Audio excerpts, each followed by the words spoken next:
કેન્દ્રીય ગૃહ અને સહકાર પ્રધાન 2 દિવસ ગુજરાતના પ્રવાસે છે। આવતીકાલે રાત્રે અમદાવાદ પહોંચશે અમિત શાહ। 15 ફેબ્રુઆરી રવિવારે મહાત્મા મંદિરમાં જાહેર કાર્યક્રમમાં હાજરી આપવાના છે। નાગરિક પુરવઠા વિભાગના વિવિધ પ્રકલ્પોનું લોકાર્પણ કરવાના છે। સાંજે 5 કલાકે વડોદરા અમિત શાહ પહોંચશે તેવી જાણકારી છે। મહાશિવરાત્રી નિમિત્તે વડોદરામાં યોજાનારી શિવજી કી સવારીમાં હાજર રહેવાના છે અમિત શાહ। તો કેન્દ્રીય ગૃહ અને સહકારિતા પ્રધાન અમિત શાહ 2 દિવસના ગુજરાત પ્રવાસે છે। આવતીકાલે રાત્રે અમદાવાદ પહોંચશે અમિત શાહ। 15 ફેબ્રુઆરીએ રવિવારે મહાત્મા મંદિરમાં જાહેર કાર્યક્રમમાં હાજરી આપવાના છે। નાગરિક પુરવઠા વિભાગના વિવિધ પ્રકલ્પોનું તેઓ લોકાર્પણ કરવાના છે।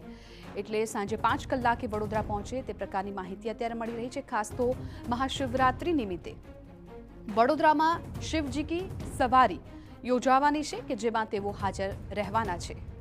રોનક વર્મા અમારા સંવાદદાતા વધુ જાણકારી આપી રહ્યા છે, ફોન લાઈન પર જોડાઈ ગયા છે। રોનક, અમિત શાહ ગુજરાતના 2 દિવસના પ્રવાસે છે, કઈ પ્રકારે તેમનો કાર્યક્રમ રહેશે?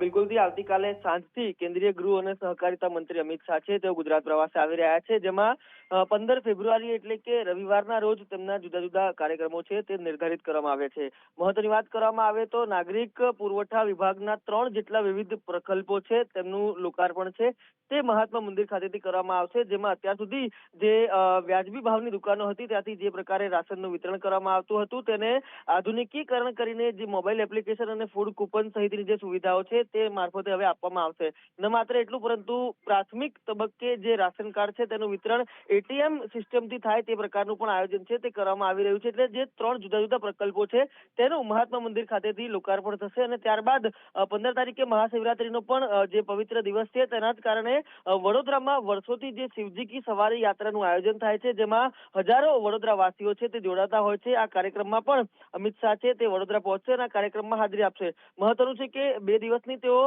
ગુજરાત પ્રવાસની શરૂઆત આવતીકાલથી કરશે અને જે વડોદરાનો કાર્યક્રમ છે તે પતાવીને તેઓ દિલ્હી જવા માટે રવાના થશે। બિલકુલ રોનક, આભાર સમગ્ર માહિતી બદલ। તો આવતીકાલે સાંજે 5 વાગે તેઓ પહોંચશે અને ત્યારબાદ ગાંધીનગર અને વડોદરામાં તેઓ કાર્યક્રમોમાં હાજરી આપવાના છે।